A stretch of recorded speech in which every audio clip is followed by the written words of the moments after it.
So hi, my name is Sam Scott. I think I'm somewhere around the middle of your list.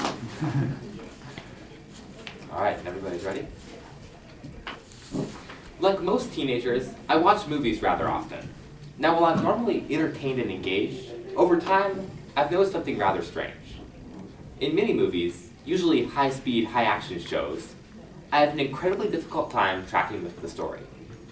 Now, ever since I was little, I'd be mixing up the heroes and the villains.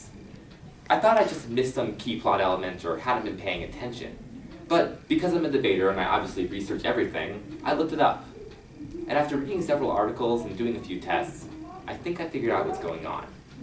I have a mild case of prosopagnosia, which is better known by its common name of face blindness, the inability to recognize faces. Now I believe it's important that we remain educated about this because it's actually far more common than previously thought. In order to understand it fully, we need to look at how it affects people, what causes it, and finally, how people live with it.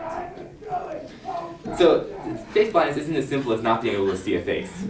When face blind, people can see the face and expression, but can't link this assemblage of eyes, ears, and mouths to a particular face. People have talked about being embarrassed at meeting someone and introducing themselves to that person, only to realize that they've met them several times in the past. Now, my main issues arise when it comes from distinguishing strangers from people I already know. There have been situations where I've seen someone, made eye contact, and even smiled, thinking that she could be a friend I'd played with several times on a band at church, only to realize that she was actually someone I had never met, and I just stared her down for 10 seconds. Now, what was happening was I was seeing the face, but not recognizing it as someone I just didn't know. Until about 2006, it was thought this condition was extremely rare, with only a few hundred cases ever being reported. However, in that year, Harvard researchers did a wide-scale study and concluded that about 2% of the general population has some degree of face blindness. While 2% may sound like a tiny percentage, put in perspective of this entire tournament, that means that about 7 people here have some degree of it. Brought out across the entire nation, however, millions of people are living with this condition. So what causes it? First, let's look at how the brain processes faces when it's functioning properly. The visual system first sees the face and figures out what it looks like, and then matches the subjective visual assessment of the face with a particular face, and retrieves all the necessary information about that person and generates a response. Now, this is all necessary for social function. The reason we identify faces like this is so we can instantly recall as much information as possible and have a proper response to that person. Now, I can assume that we all act a bit differently in front of our boss than we would in front of our spouse. So what does face blindness do that interrupts this process? Well, first of all, the visual capability is still intact. You can still see the face, still objectively assess it, and may even be able to describe it.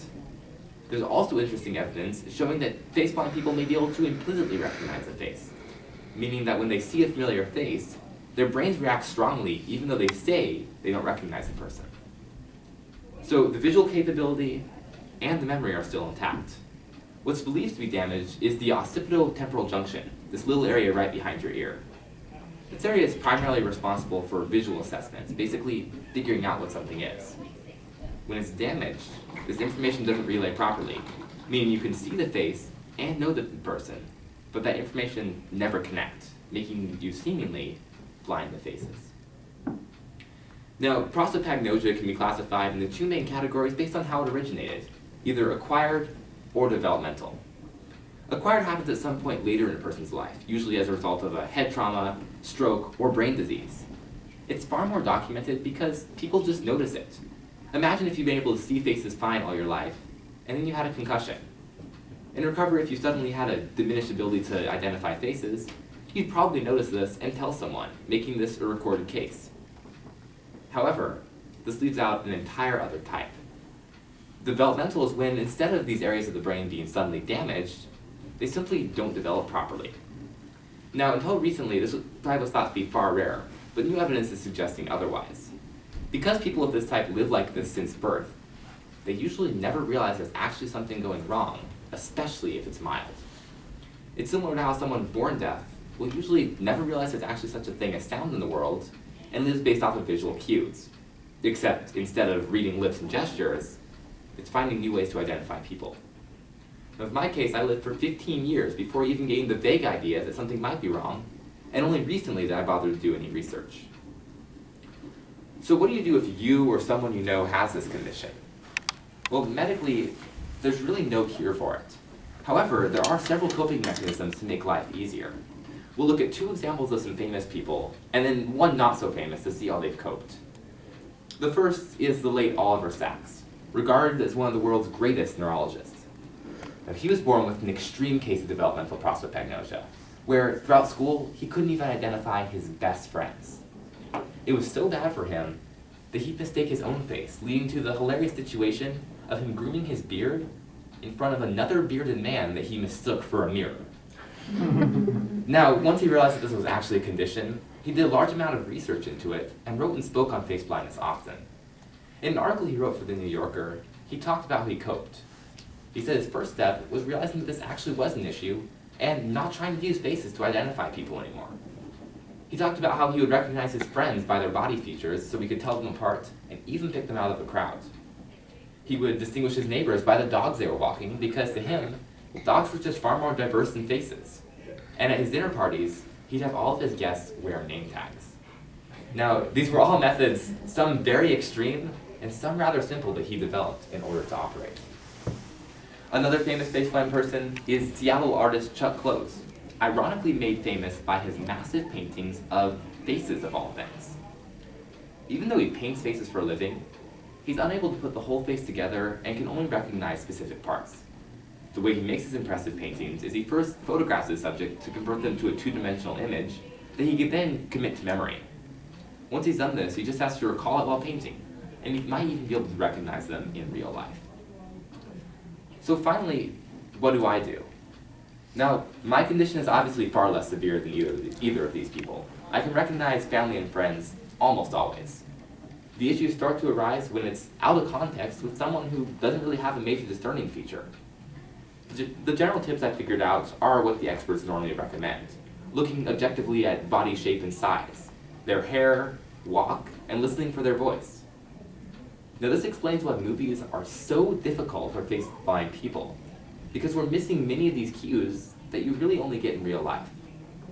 Another thing that I found particularly helpful is if you see someone and almost recognize them, but aren't quite sure, just waving out a little bit, waiting before jumping up and greeting them. Now if there's someone you know, you'll definitely get a cue or they might say something and you can easily respond. However, if they're a complete stranger, you avoid the stalker situation I told you about earlier. Now, face blindness is this little condition that many people never realize they have. However, what do you do if you realize what I've been saying is extremely familiar to you or someone you know? There are many tests available online to check your recognition ability. None are completely accurate, but they can help pinpoint the issue. While there's no way to actually fix the problem, identifying that there is an issue can lead to adopting other methods, like the one I talked about earlier. The important thing to remember is you're not alone in this. Millions of people are in the same boat with you. And if you're not at all face blind, consider this example I'd like to leave you with about how this information can still be helpful. Assume you run into a coworker outside of work and are obviously very excited to see them, except they seem absolutely confused. Well, that's odd. You see them most days, but now they don't even recognize you. Are they ignoring you? Do they even care about your relationship? Instead of feeling offended, I encourage you to face the fact that they could indeed just be face blind. Thank you.